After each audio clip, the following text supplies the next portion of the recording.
All rise. The Honorables, the presiding judge and judges of the Court of Appeals of the State of North Carolina. Oh yes, oh yes, oh yes. The Court of Appeals is now in session. God save the state and this honorable court. Be seated.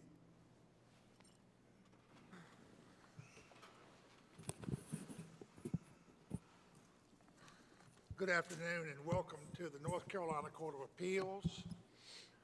I want to introduce the panel for you this afternoon. To my right is Judge Allegra Collins. To my left is Judge Jefferson Griffin. My name is John Tyson.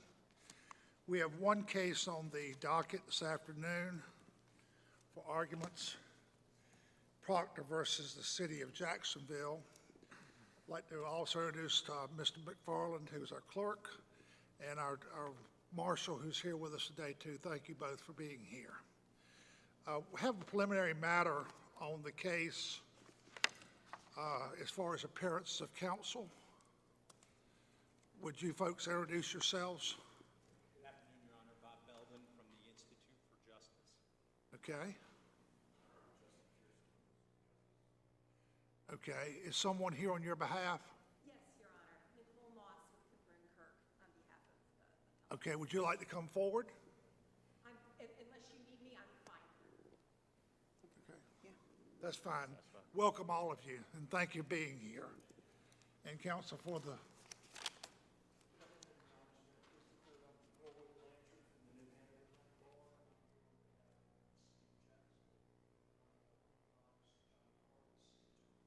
Okay.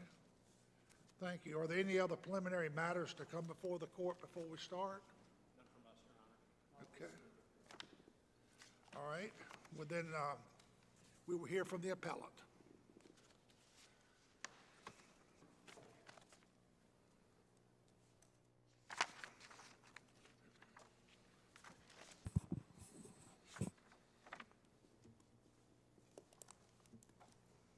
Good afternoon, Your Honors, and may it please the court. I've reserved 5 minutes for rebuttal. Okay, thank you. Under Rule 12b-6, the trial court dismissed our claims that the Jacksonville City Council used its police power to choose winners and losers in a private marketplace. We allege that the city manager warned the city council of food trucks saying, "We must protect the brick and mortar restaurant." That the mayor agreed, saying that food trucks needed to be kept substantial distances away from restaurants, and the city planning and transportation director confirmed for the city council that food trucks would not be allowed to create competition with restaurants. We allege that's why appellant Nicole Gonzalez, who owns private commercial property in the city, can never host a single food truck, even though her property is zoned for food trucks. But she could have a restaurant with indoor or outdoor seating, or even a drive-through. We also allege it's why restaurants in Jacksonville can have outdoor seating with live music until 10 p.m. within 100 feet of a residential area, but a food truck like the ones owned by Nicole's co-appellants, Tony and Ray, can never be within 250 feet of a residential area. And it's also why food trucks alone are treated like adult businesses and forced to stay on properties that are at least 250 feet apart. Now, we filed a lawsuit against the city of Jacksonville claiming that all of this violated Nicole's, Tony's, and Ray's rights under the state constitution's fruits of their labor, law of the land, and equal protection clauses. We also challenged food truck signage restrictions and the annual food truck permit fee. We're here on appeal because the trial court dismissed all 5 of these separate claims under a single incorrect legal standard, which looked only for whether there was a reasonably conceivable rational basis for the city council's restrictions. The trial court should be reversed, and this case should be remanded, because that's not the test that applies to any of our 5 claims, and because, as I'll explain, under the proper test, we have adequately pleaded claims for relief in all 5. Now, I'll start with the fruits of their own labor claim, which is directly controlled under Ace Speedway, which the state Supreme Court decided just last month, holding that claims under the fruits of their own labor clause are subject to a 2-part test, which looks first for whether the actual purpose, whether the government's actual purpose is a permissible one, and second, whether the chosen means to promote that purpose was reasonably necessary under the circumstances. Now, Ace Speedway is also particularly relevant here because it was an appeal to the state Supreme Court after a denial of a 12B6 motion to dismiss. And the allegations there on the two-part test were basically, one, as to purpose, that the racetrack had ignored a COVID shutdown order, and that other racetracks had also ignored a COVID shutdown order, but that this racetrack had been a little more brazen and invited retaliation from the governor. Now, the state Supreme Court cited two cases in discussing this first prong, State versus Balance from 1949, and also Roller versus Allen from 1957. And in that discussion, the state Supreme Court doesn't undertake to lay out all of the valid public interests, but gives us some markers that we can look at. And the first is that the interest has to be broad enough to be in the public interest. And it can't be something that benefits only a particular or narrow class. And it also can't be a kind of private motivation. So in Ace Speedway, the private motivation was retaliation. The racetrack said the governor didn't like that they ignored his order. Here, in our case, we allege economic protectionism takes that role, that kind of private interest that is being served by the use of the police power. Is your argument a facial challenge, an as-applied challenge, or both? I think that we have elements of both in them. The easiest way to sort of conceptualize them is in an as-applied challenge, so that's how we typically talk about them. We think that in... You agree there's a different burden on you on a facial challenge as opposed to an as-applied challenge? I think that is probably true, that we'd have to show a sort of greater level of overbreadth. But as it is now, what we allege is that the city acted to enact this sort of entire suite of food truck restrictions for the impermissible purpose of economic protectionism. So at least as it relates to prong one, our allegations are the same, and the proof that Ace Speedway says we can get, or sorry, that we can use to try to prove it is going to be the same. But on prong two in Ace Speedway, the Supreme Court looked at basically whether the shutdown order was reasonably necessary under the circumstances. And the court explained that this is a real balancing of benefits and burdens. We have to look at the tools that the government had to pursue the end that it says that it's trying to pursue. We have to look at the burdens on the private business that is being regulated, and we have to analyze, given the facts and the evidence, whether the burden is worth the benefit to the government. In that case, the governor came forward and said, we enforce based on highly scientific evidence. We had the best experts saying that we needed to shut down this racetrack. And there was even an allegation in the case that the racetrack in particular posed an elevated risk of COVID spread. Well, isn't there a difference there in that there was a total ban on them being able to operate, whereas here there might be some regulations, but the food trucks can still operate? No, Your Honor, it doesn't matter, because on the slip opinion at page 10, what the Supreme Court says the fruits of their labor clause protects is the right to engage in an honest living, and it protects against the constraint on private business activity. So it doesn't have to be a total shutdown. It is an unreasonable obstruction. But in Ace, weren't they allowed to operate at a reduced capacity anyway? That's right, Your Honor. All of the large venues in the state, racetracks, concert venues, arenas, were allowed to operate. I think They weren't completely shut down.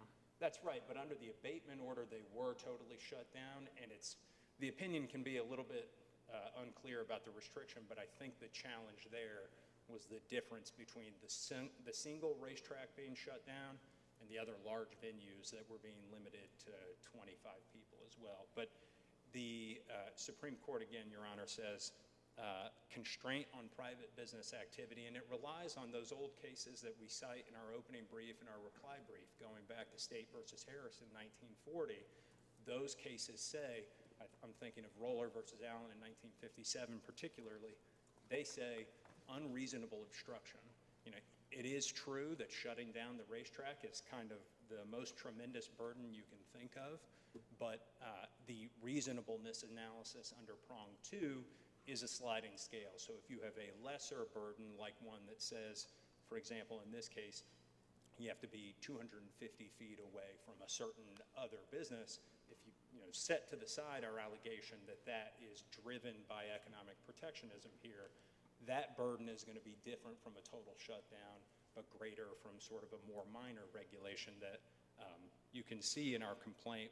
There are examples of regulations that the city imposes that we're not challenging, right? Like food trucks are not going to be on public streets in Jacksonville after this. They're limited to private commercial property where there's already a primary use.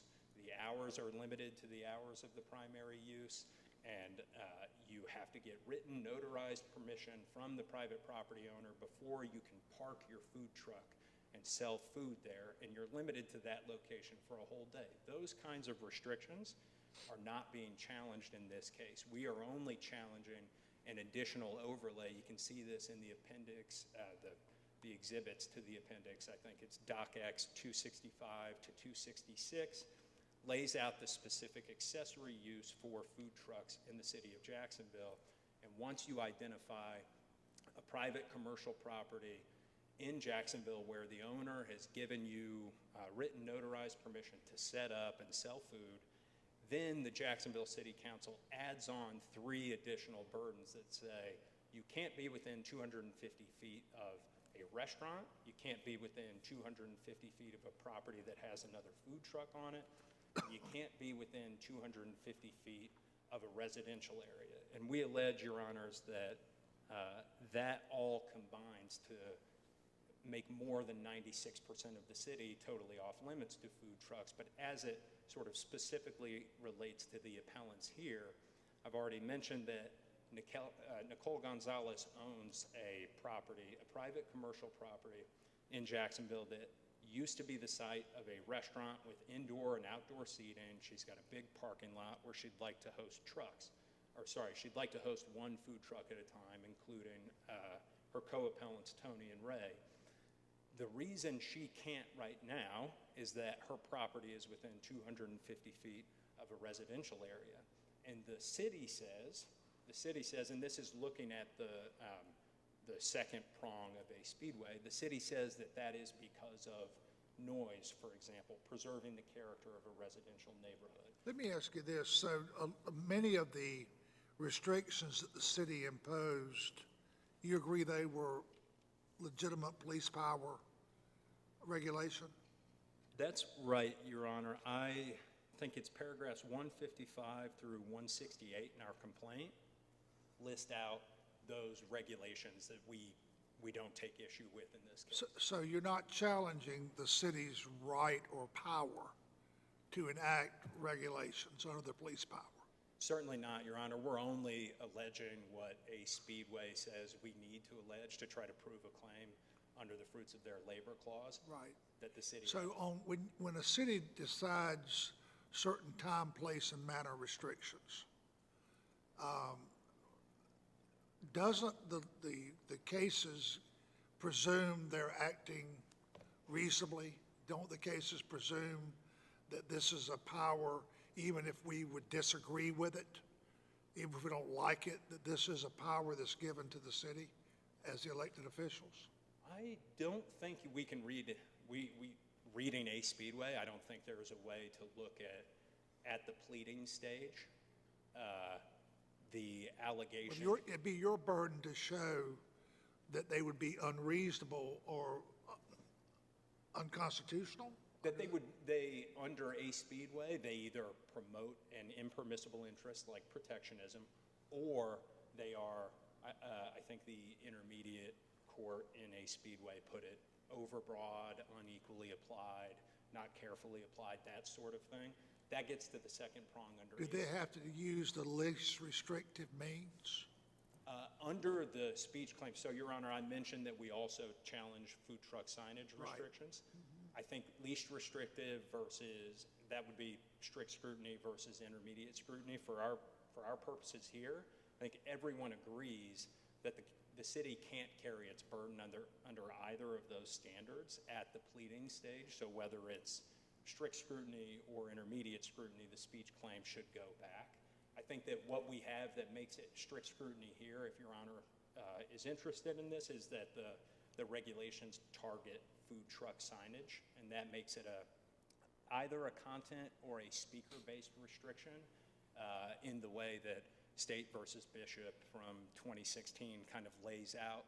When you're talking about who is saying it, what they are saying, why they're saying it, that is going to be a content-based restriction. And in the same part of the appendix, DocX 265 to 66, you can see that these food truck sign restrictions are for food trucks and about food trucks. And we allege in the complaint, Your Honor, that this will be in paragraphs 218 to 223, how these specific restrictions are protectionist in their operation. And the signage restrictions here are targeted because we say food trucks need the kind of signs that are prohibited by the city's code.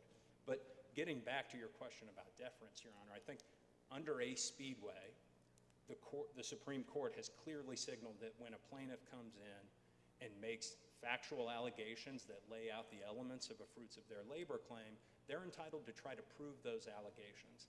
Now, later on, if there is evidence in equipoise, it may be the case that Your Honors would defer to a reasonable judgment by the government.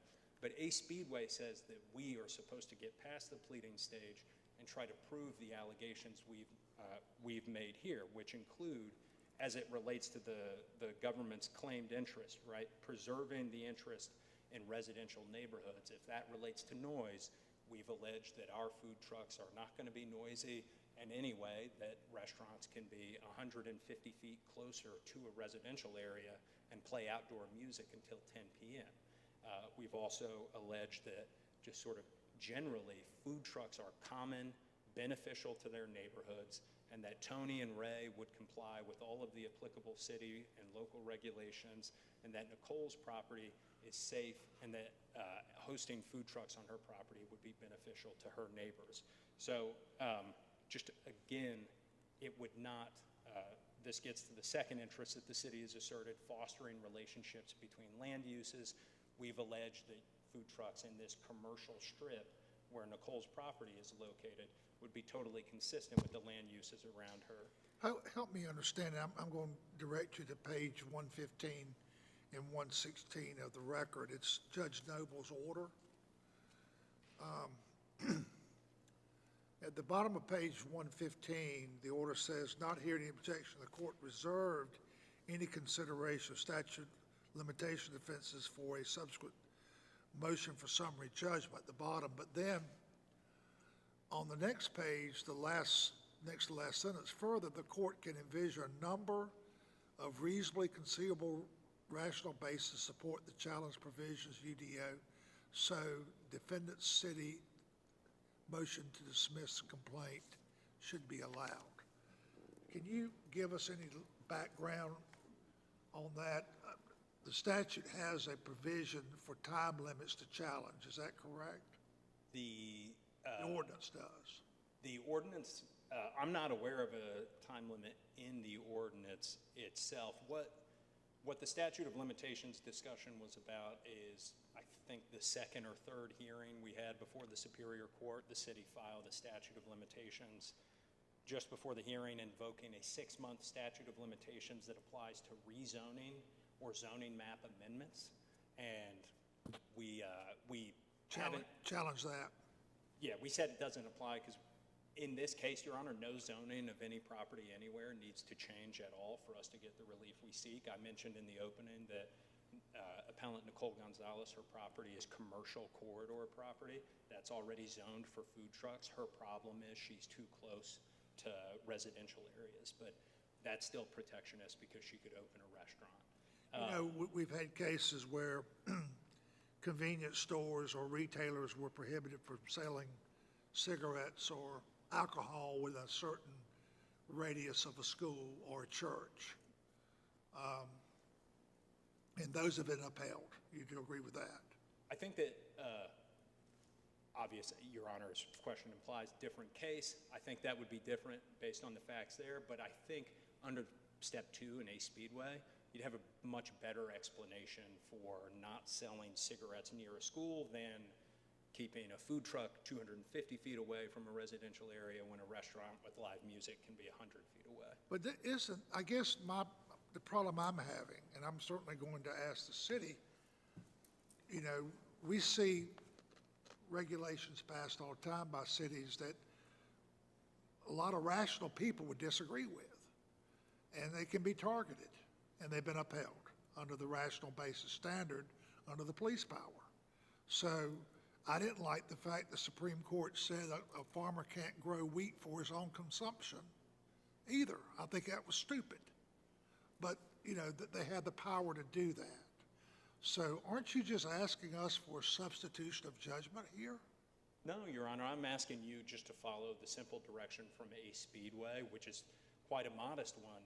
It even uses the description that says this is a mundane legal issue, whether allegations are taken as true and whether plaintiffs are allowed to try to prove the allegations that they state in the complaint. Now, I think that, Your Honor, I agree with you about Wickard versus Filburn, but I think that those allegations under the fruits of their own labor clause are going to rise and fall under this new test from a Speedway that sort of clarifies the case law from the past 80 years in this state that says when the government acts to interfere with or obstruct the right to engage in an honest living, courts in this state apply real scrutiny, look at the actual purpose, and try to determine whether it's reasonably necessary.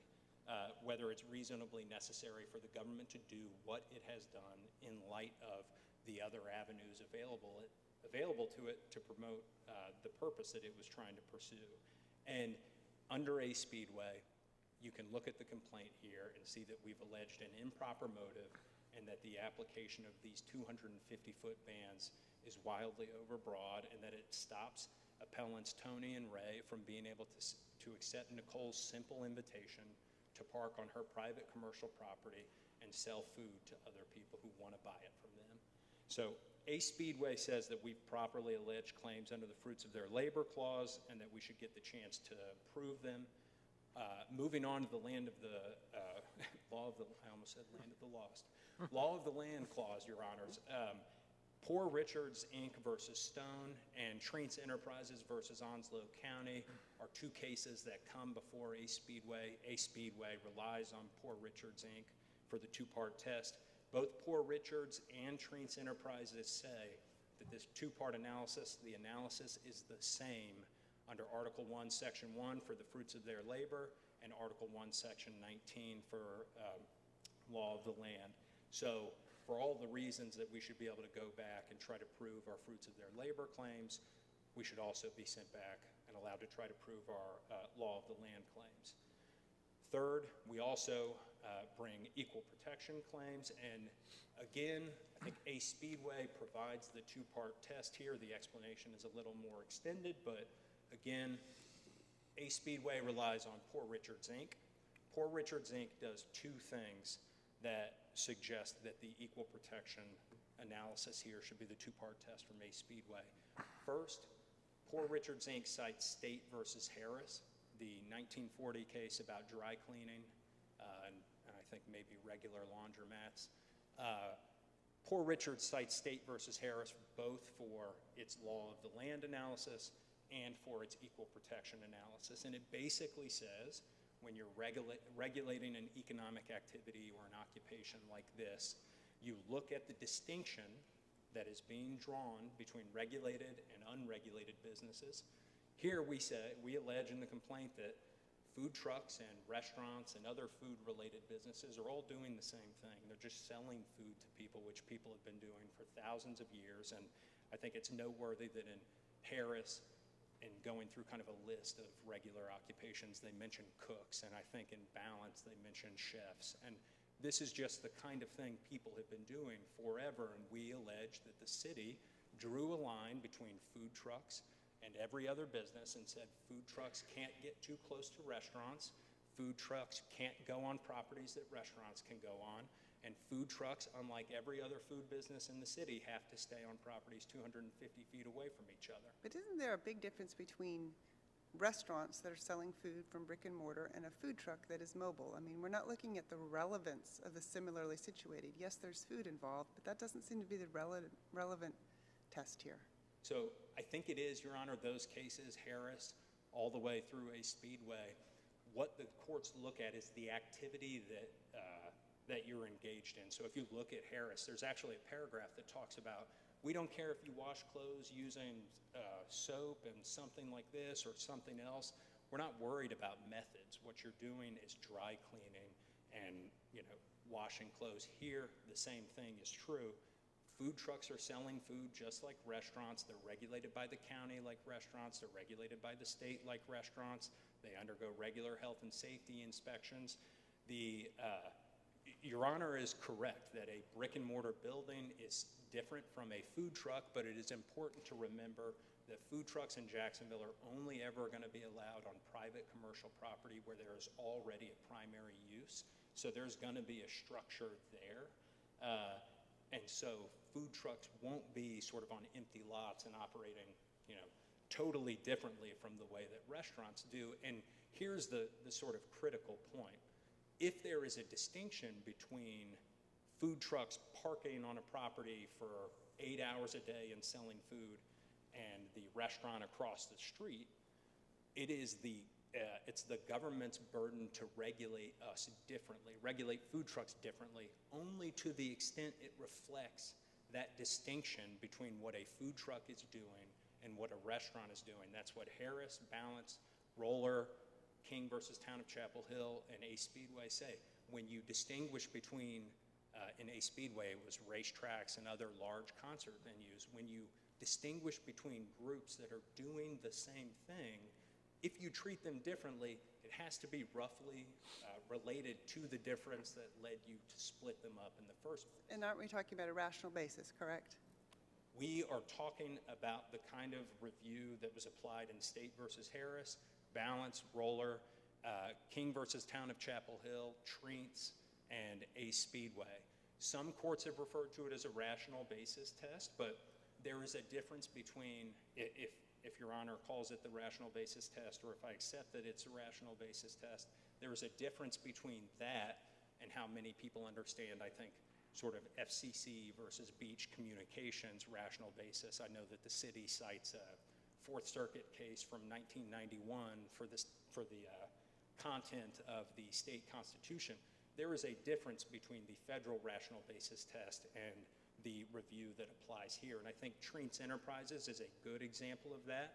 It is almost the inversion of what you would see in a rational basis test. The court looked at a regulation that focused on companionship-related businesses and said, we understand what you were trying to do here. You wanted to address prostitution, this sort of thing, but you actually got people who are just trying to spend time at an old folks' home with people who need companions. You need to go back and draw a clearer regulation, because otherwise we would allow you to ensnare regular businesses in all of these different kinds of regulations. That is not the kind of federal rational basis review that gets applied in cases that adopt that. So articulate the test that you apply, articulate the actual verbiage of it. So it's from the Poor Richards, Inc.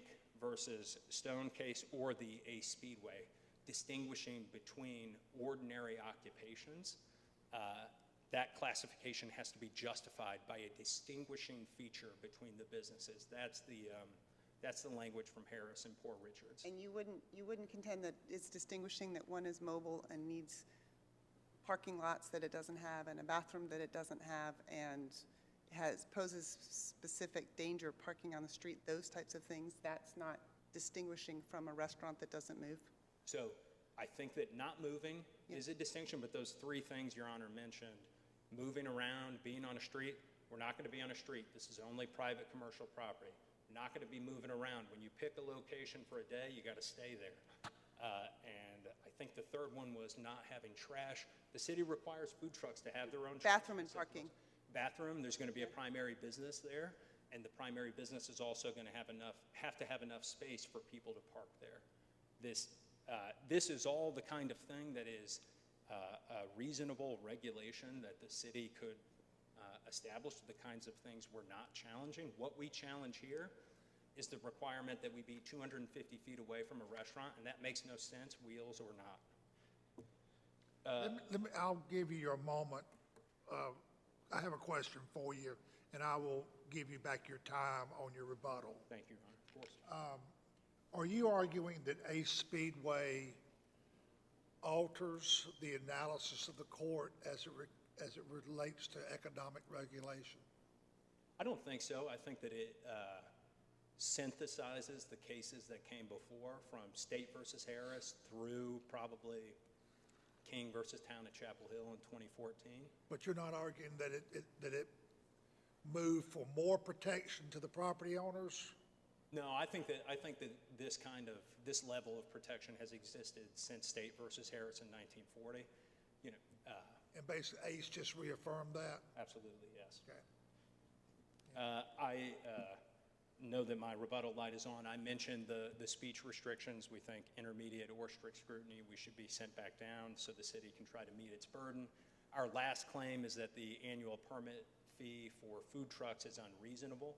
The state Supreme Court in a case called Home Builders Association of Charlotte said user fees must be reasonable. Reasonableness is basically what your estimated or actual cost to regulate activity is.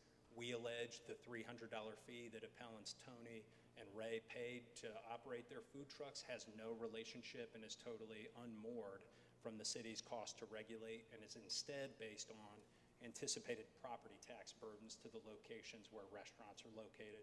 That doesn't follow the Supreme Court's pretty simple direct order in Home Builders Association, so we think that claim should be reversed and remanded as well so we can try to prove it, but I'll reserve the remainder of my time for rebuttal. Yep. Thank you. We will give you a few more moments because of the court's questions. Thank you. Thank you, Your Honors. May it please the court, as I mentioned a few moments ago, I'm Norwood Blanchard from the New Hanover County Bar.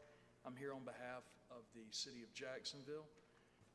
Judge Collins, you asked a very important question, I think decides the fruits of the labor question at the outset.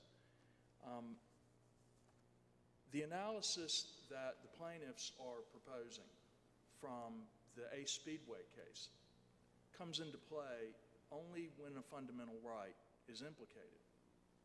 And as I pointed out in our briefing, the Howell case from this court, which also is another one of the business shutdown cases from COVID, pointed out the distinction, the exact one that you just mentioned. There's a line, there's a difference between a complete prohibition or a licensing scheme that makes it impossible, literally puts you out of business, and business regulations. And Judge Tyson, to your point about that, I noted— So if they've alleged that they can't operate on 96% of the city, that's not enough? Yes, that's not enough, Judge Griffin. I would say that under the case law, that is not enough. And actually, one of the things about that is that allegation, and I understand it's an allegation of fact in the complaint, but you've got in the record the actual zoning ordinance, the UDO, and it's clear that they can operate on all those other places under the UDO. I'll give you an example. They have the option, as we pointed out in our briefing, of a special events permit up to 14 days a year at any number of places, even places that they otherwise couldn't go. So, and by the way, if you're looking, and we're talking about the Constitution, they're claiming the Constitution would prohibit a use separation requirement like that. We have all kinds of other use separations requirements in North Carolina law, adult businesses, hog farms. It's a half a mile, by the way, for group homes now. All of those have been upheld. So 250 feet is not, and we don't even have to get into the reasonableness, because as you pointed out, Judge Tyson, when you start arguing about whether it's reasonable or not, those questions are decided at the ballot box, not in a courtroom. The arguments about the wisdom of the legislature's decision don't belong in court. They belong in the political process. And I apologize, Judge Tyson, I got cut off mid-thought. 2 years ago in the Singleton versus North Carolina Health and Human Services case, it was one of your opinions. That case is on appeal across the street. It actually was just dismissed August 30th. So you have been affirmed as of August 30th. I looked it up this morning. I appreciate that. Thank you. you had cited rational basis review. It's at paragraph 31 of your slip opinion in that case. But the paragraph right before that, paragraph 30, is the important one. As you said, in the Singleton case, contrary to plaintiff's counsel's adamant assertions, for almost 20 years, this court has held economic rules and regulations do not affect a fundamental right for the purposes of due process. Now, funny aside in that one, Institute for Justice was also the plaintiff's counsel in that one. So that's the problem they're having here. They're trying to turn an ordinary business regulation, ordinary zoning regulation, into a fruits of your labor clause problem, a fundamental right. If they're right about that, then every zoning regulation is open to constitutional challenge on that basis. And the constitutional challenge then, we can throw out the rational basis review. And by the way, poor Richards uses the term rational basis at least twice in the opinion itself. And as we all agree, one panel of this court cannot overrule another one. The only court that can is an en banc one, I guess, or the Supreme Court. And the Huntington Properties case that we again cited in our brief squarely held that zoning regulations are reviewed under rational basis review. And they used the formulation, to answer your question, Judge Collins, they used the formulation that Judge Nobles used right here, any conceivable rational basis.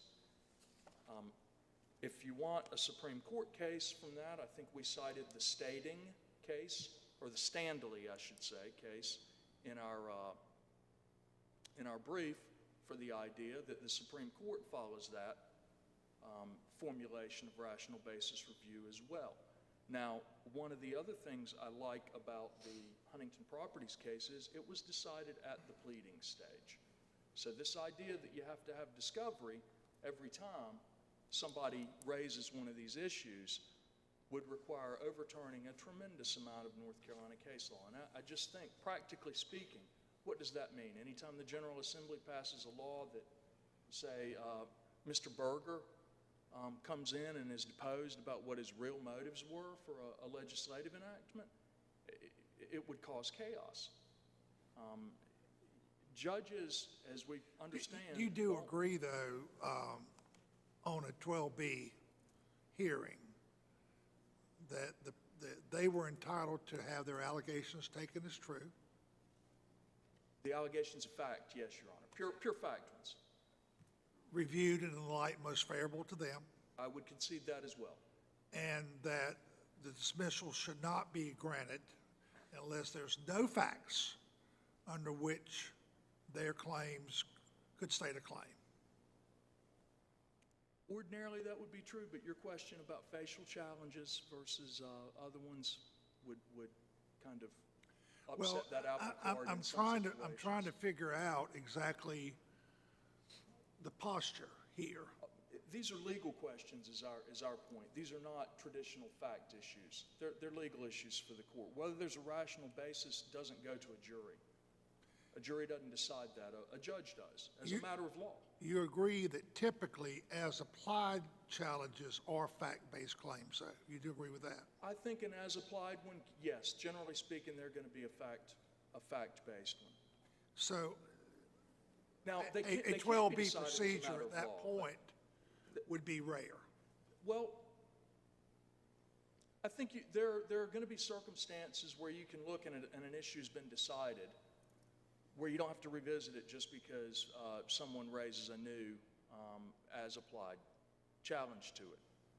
And again, you're raising an issue that we had not really addressed below, that they had not addressed, and so it's taking me a minute to turn the wheels. Let me ask you this. A fruit of labor claim, isn't that necessarily an economic claim? I don't quite If understand. if someone's entitled on the Constitution to retain the fruits of their labor, isn't that necessarily an economic claim or challenge? I think so. I don't know what you mean by an economic Well, claim or- you Well, were trying, you're entitled to the fruits of your own labors. I mean, what would what other definition of that would there be other than an economic benefit? I think that, and if that, in that sense, yes, Your Honor. I mean, it's a dollars and cents question in that regard. so you don't get a free pass just because the claim happens to be an economic claim. That's my question. Yeah, yes, I see where you're going, yes, that there are economic regulations that do implicate fruits of the labor, and I think they actually, from the older cases, gave some examples of some, and I can think of one right now, the Chapel Hill fight about the, and I apologize, I can't remember the name of the plaintiff in it, but the fight about the towing charges. And again, to use the Howell case that this court decided a couple years ago, I think that fell on one side of the fence, the side of where it's literally they could not have stayed in business, as opposed to the general rule, which all of these other cases, including the Supreme Court, have upheld, ordinary zoning regulations. Well, the hair braiding case, that was a health and safety regulation that was overturned. You agree with that? The which one? Hair braiding case. It went to Supreme Court, the license or requirement. Yes, Your Honor, and I apologize, I can't remember the name of it. Right.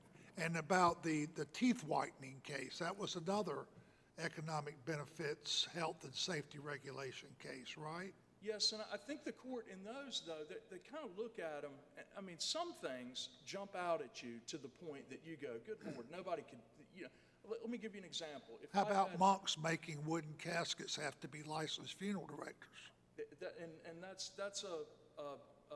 an example of it, but there are And situations. in all three of those, the courts overturned the regulation.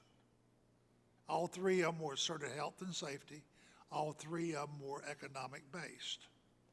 Yes, and they, again, I think a situation can become so extreme that you can't plausibly stand up and articulate a rational basis for it.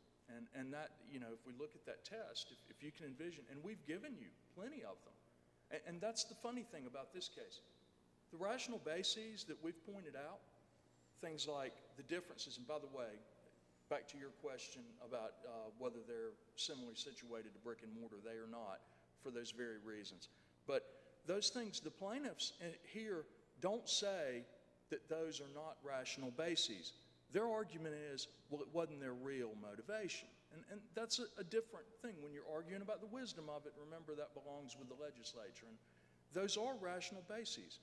You could look at a food truck and say, hey, the fact that they've got a generator, the fact that they don't have bathrooms, the fact that they don't carry their own parking around with them, these are all things. And one of the other odd things is they claim that they're not challenging, the complaint indicates they're not challenging the generalized zoning, the zoning districts where they're allowed. But we haven't really heard anything out of them explaining why a 250-foot buffer between a residential area and a food truck would be unreasonable. Or the time limits for the time of day that they operate would be unreasonable. Those things are plainly, and the court, again, using our good old test from the Pasquotank County case from 2002, or was it Pamlico? The test of whether or not you can envision a rational basis for something makes it clear that those are rational bases. Arguing about their wisdom is one thing, but arguing that they can't provide a rational basis is a different one.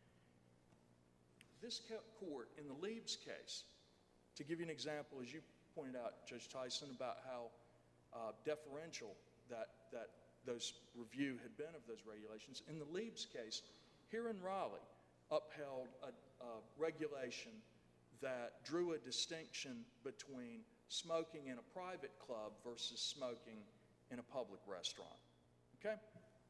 We start talking about the activity. Smoking is smoking in either one, as far as I can tell. I can't think of any. Me, if I were the judge, I could not think of a rational basis for that. Nevertheless, a panel of this court upheld it. And, within the past 15 years. So, Do you think that the Supreme Court changed the standard in ACE or just reaffirmed the standard? I think it just reaffirmed the standard.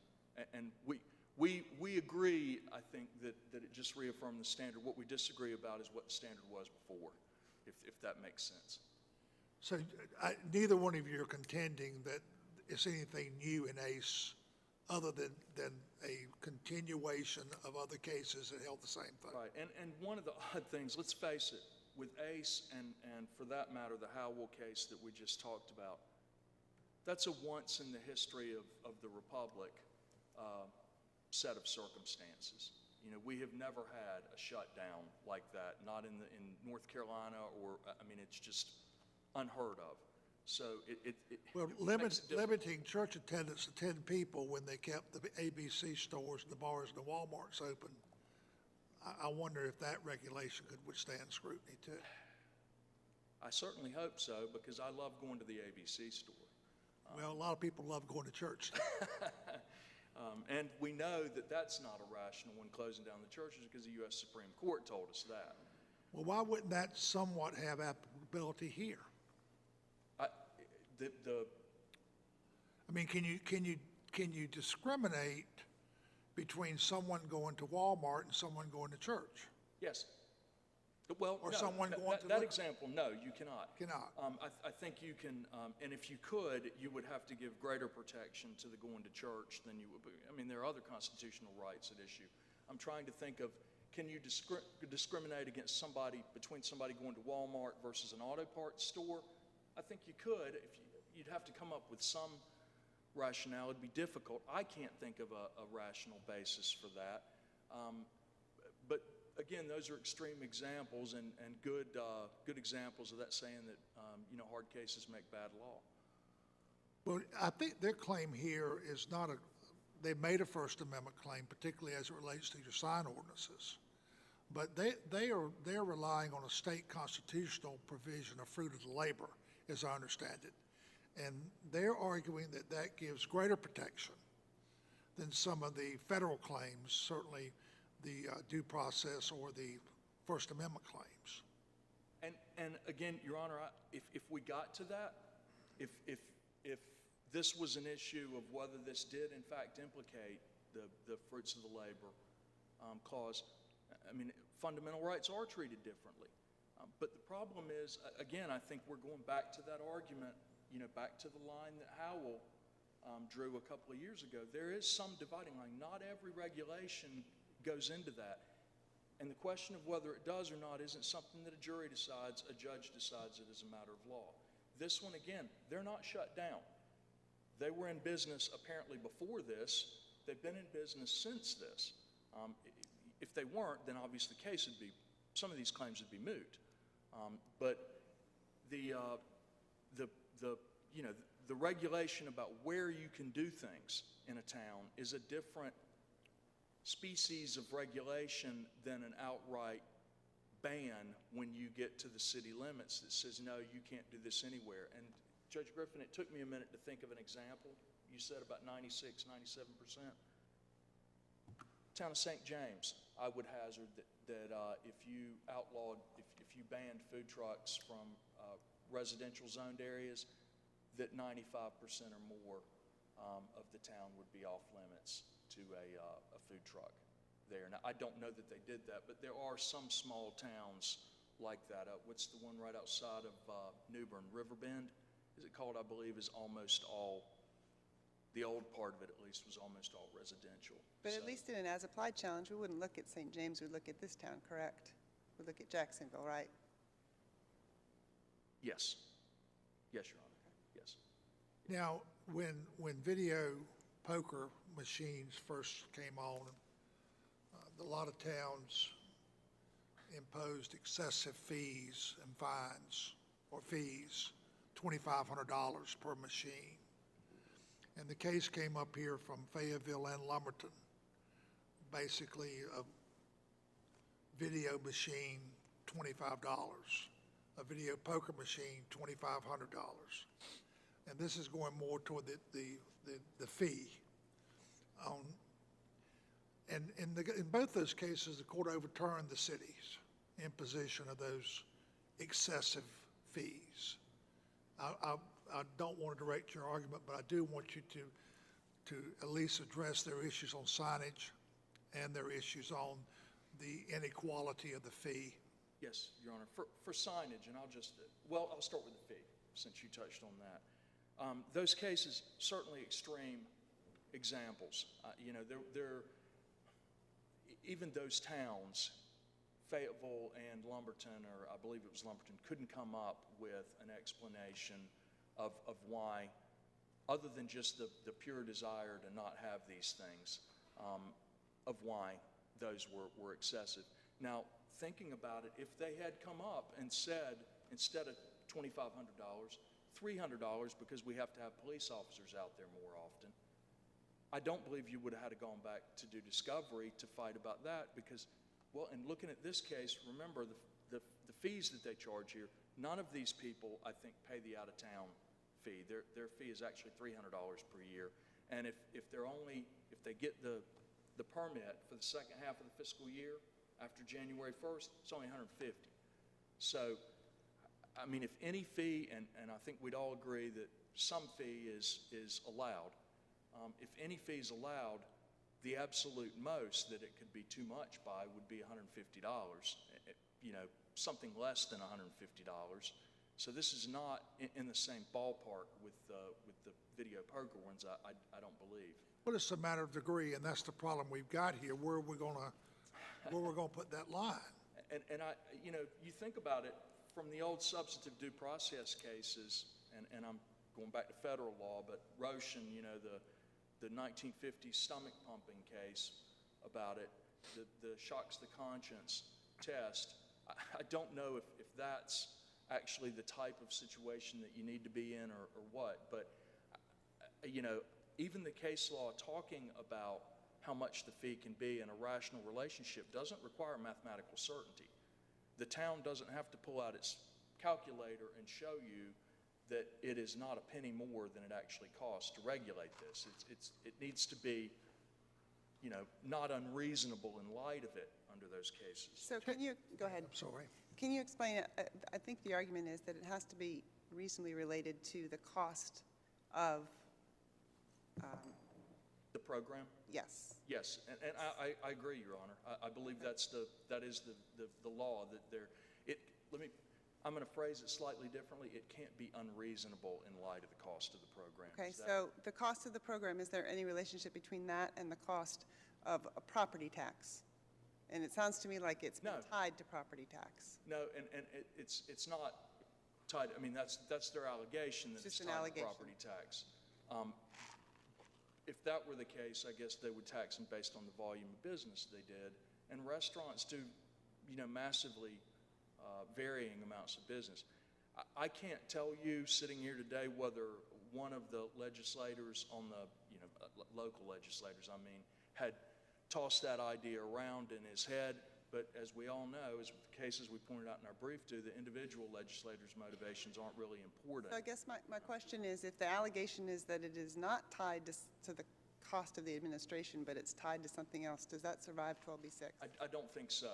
I don't think that is something that, because again, it's a legal conclusion, not necessarily a fact one. Now there could be circumstances where it could be a fact one, but I think here we're not talking about a massive 1,000, 15, and I don't even know that would be massive. We keep looking at the amount, and it seems to me that the amount maybe doesn't actually matter in this allegation. It's what it's based on. If it was $10, like for a library card, is that open to constitutional challenge just because someone comes along and says that, hey, it doesn't cost $10 to keep the library open because I never go? Does it? I mean, that's the can of worms that the court is talking about opening with that type of rule, I guess, is the... So your answer would be no, it doesn't. We look at the amount? I think that to some extent you look at the amount, and again, I think you would use the rational basis, almost a rational basis type review to that and say, hey, can we think of a situation where it would be that So we much? just have to make assumptions? That's not real fleshed out, by the way, the test on that. There aren't enough, I can't give you a great way to articulate it because, well, it hadn't been fought over that much. And I apologize. Yeah, no, I was just saying, so you're saying we should just make assumptions Yes, I am. Yeah. Yeah.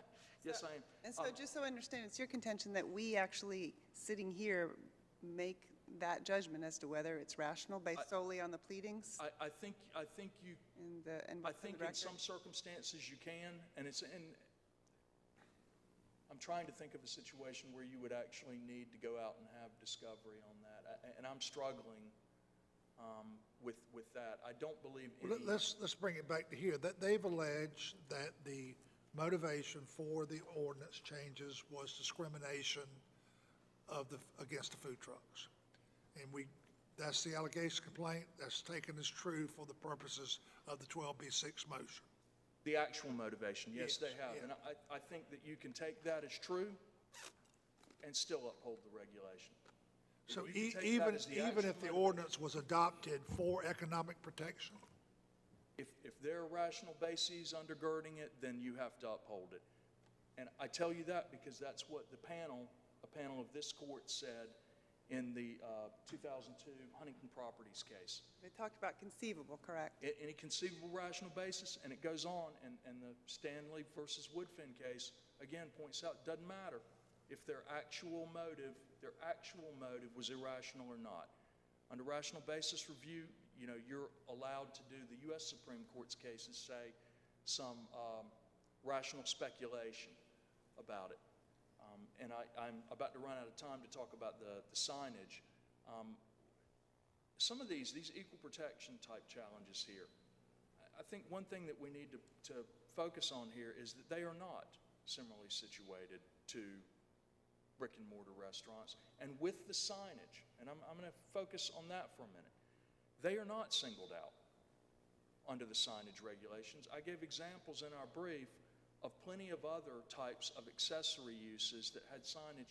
One of the interesting things about the signage regulation, and this was an argument that I actually made in front of Judge Nobles, I pointed out the sign could say Go Heels, the sign could say Harris Waltz 2024 or Trump 2024.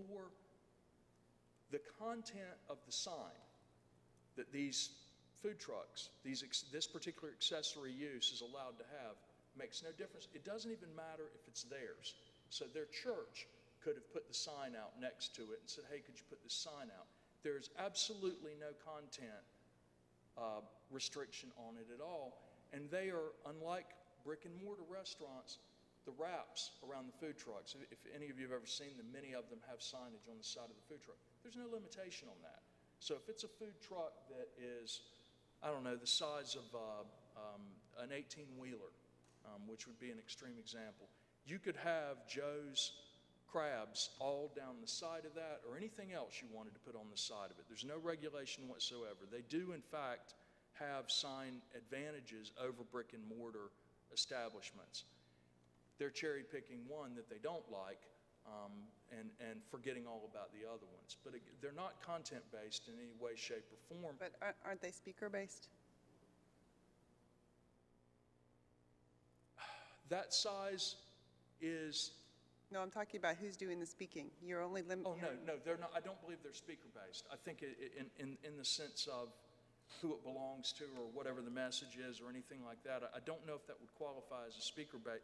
It's a species of off-premise Of what? signage, of off-premise Okay. signage, which, the Supreme Court has recently, and I apologize, I'm drawing a blank on the recent case we cited in our brief, that talks about, courts are allowed to make a distinction between on and off-premise signage, and as for rational bases for them, things like visual clutter, all of those issues provide rational bases for signage restrictions. And I apologize, Your Honor, was there a question? No, I'm good. And I'm trying to think where we go from here, what we have left. so on the signage, you're saying it's content neutral, It is, yes. and it's Your Honor. not speaker-based, Right. and it's not a prohibition. It's not a prohibition. So you're letting them to have whatever wrap they can put around the vehicle. Plus- And a sandwich board, that's it? And a sandwich board. And again, you think about this, that, you are allowed to regulate off-premise signing. Can you put the sandwich board on top of the truck? Sure. They say no. I don't see why not. I mean, I don't know that it's addressed in the regs and, you know, or in the town's thing. If you put it on top of the truck, we'd be arguing about it differently. Nobody's ever tried it, so I don't know what their interpretation of it is. Well, I think that the ordinance requires it to be on the sidewalk and not elevated. That's the reason I was asking. Didn't come prepared to talk about that one. So in terms of, you're saying under Woodfin, even if the motivation was not equal, we still have to uphold it? Yes, now. Even if it was targeted, we have to uphold it? I will give you that narrow caveat. Remember that analysis doesn't come into play in a fundamental rights situation, or a suspect classification situation. So you couldn't say, I'm going to ban food trucks because I believe Arab Americans have too many of them, or something like that. You know what I mean? Because you're talking about a suspect class. But there are no allegations of that here. There are no allegations that a suspect class is involved. These are just purely ordinary types of business regulations. It's not targeted at any disadvantaged group or any, I'm trying to remember what the language from Yickwo versus Hopkins was, it's not invidious discrimination against a disadvantaged group. Now, Judge Noble's orders, and you raised the statute of limitations, does the ordinance have a very limited time in which to challenge? Yes, one of the things about, and I apologize, Your Honor, I'm about to run out. I'm not going to give him back because it's the court's question. We couldn't determine right off the top of our head which one of the statutes of limitations applied. Zoning map enactments have a very short limitations period, and I apologize, I can't recall right off the top of my head whether it's the 6th month you were talking about or not, but it wasn't apparent from the face of the complaint for these folks at what time their claim would have accrued, so that would have caused a problem dealing with it in the limitations question. The other thing is I'll tell you my thought process in that situation was, I wasn't positive whether the zoning map limitations period applied or whether it was a different zoning land use regulation time period applied, because there's a little bit of interplay here. The map wasn't changed, the table of uses was, if that makes sense. To get hyper-technical, that was what was changed. So Judge Noble's order, you agree, was based solely on rational basis? Yes. And what would you have at least for those things. So what would you have the court do? Now, I will tell you, I don't believe that it was solely based on rational basis for the I think he addressed what he talked about was the underlying regulations, the signage part, and even if he used the wrong thing, you can still uphold it if there's any basis in the record that supports affirmance. So, I mean, you can modify and affirm if you'd like to. I mean, we want you to affirm it one way or another. If you want to modify it, great. So you would ask the court to affirm Judge Noble's order? Yes, Your Honor. Okay. Thank you. And thank you. Thank you. Thank you. You have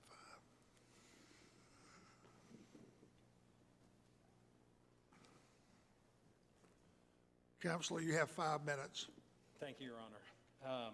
I'll start, I think, with hog farms and group homes subject to separation requirements. That's not a subject of this case. That would be like we've argued.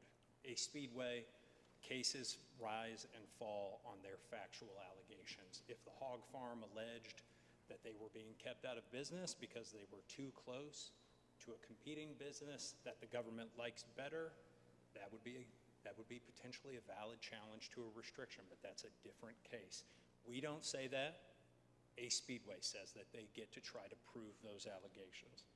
On King, the tow truck case, it is true that the fee schedule that the town board set there would basically put that tow truck below cost, but the opinion didn't rely on that fact to say that the right to earn a living or that the fruits of their labor was implicated. It was the city deciding, in lieu of private actors, who should bear the cost of compliance. The tow truck companies could have chosen, I'll pass along this cost to the property owners who I'm contracted with, or I'll pass along the cost to the person who made a mistake and parked where they should not have.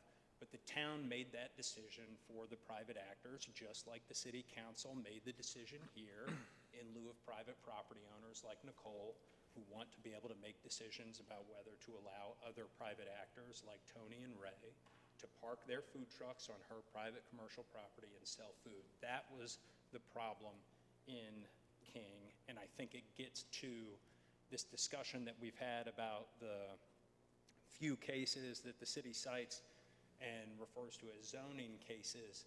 The cases from Harris through a Speedway, they're not about is the government using this specific power or that specific power. It's about the effect on the individual liberty. So yes, zoning is a mechanism by which you might interfere with somebody's rights, and it's one that some courts have said we should be deferential, but you can take a step back and look at a Speedway again. The governor cited a direct order from a state agency. I know that Chevron has recently been revisited at the federal level, but this is a classic area of deference. DHHS said it is dangerous, and science and data say we need to shut this track down. And the court said, we are not going to defer to just your claim of an elevated risk. You've got to look at the facts, and we've got to go through the evidence and see if the racetrack is right, that there's no elevated risk. And that wasn't a situation where the court said, well, we're dealing with an area of traditional executive authority and we should defer and not make them prove evident. It was a 12B6 motion. The plaintiff alleged the elements, had factual allegations to support them. That meant that they got to try to prove them. Reflecting that, Your Honors, the Howell case that the city cites regularly, the motion to dismiss in that case was denied, and the plaintiffs were allowed to proceed to the merits.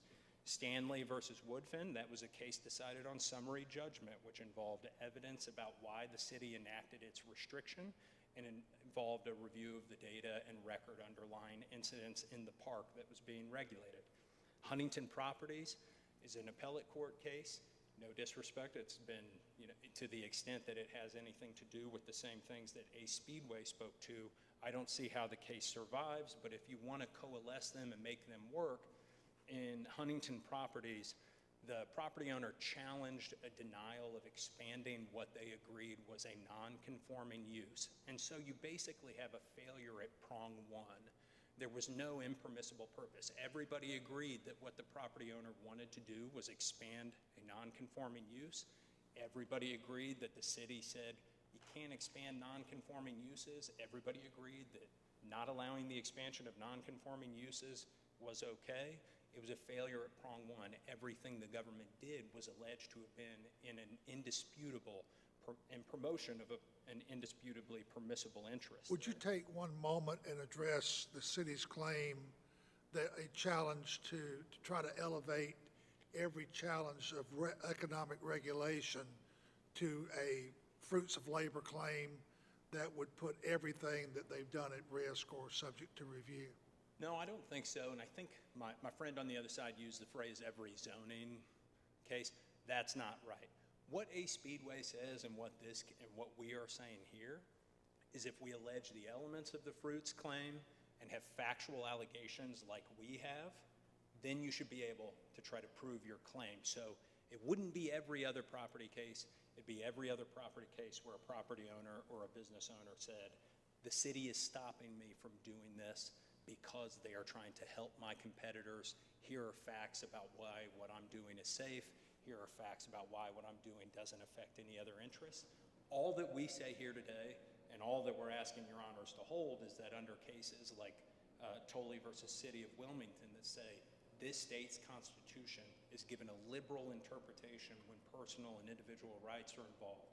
After a Speedway, when you make allegations like we've made, it can't be left in question whether we are entitled to try to prove our claims, and that's all that we ask for the right to do here.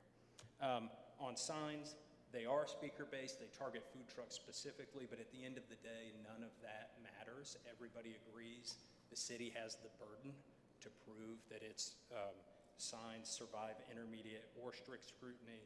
It's not off-premises regulation. Food trucks are only allowed on private commercial property. The sign has to be within 20 feet. We allege that Nicole can host food trucks with the signage, the truck, and everything, all on her private commercial property. And again, there is a prohibition, Judge Tyson. We allege that both Tony and Ray, when he used these things called like feathered flags, you've probably seen them on big highways that kind of say like nails or, that kind of advertise a business. Food trucks, they're important to food trucks because it helps people find them. They do move from time to time. We've alleged they are especially useful here. They are prohibited under the city's UDO.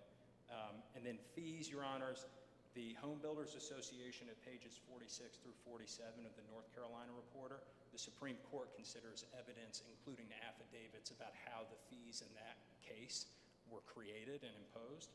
And so I would also point, Your Honors, to the allegations in paragraphs 196 through 217 about permit fees in surrounding jurisdictions, which sometimes are as low as $0.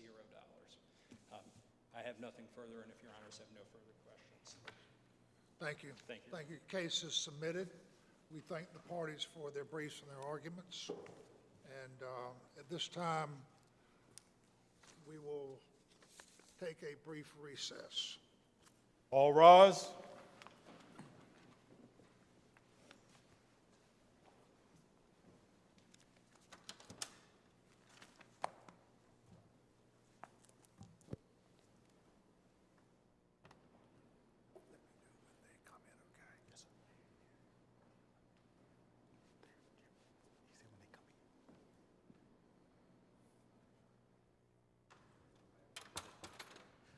This session of the North Carolina Court of Appeals is now adjourned.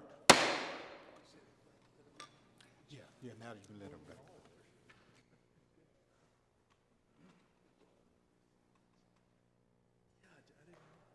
Your guy Bird Dahl was on the LNCP staff.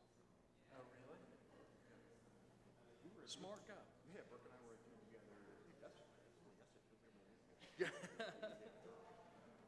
Well, then, if you were, I was there at the same time you were. You were at your guest? Yep. No, well, I was literally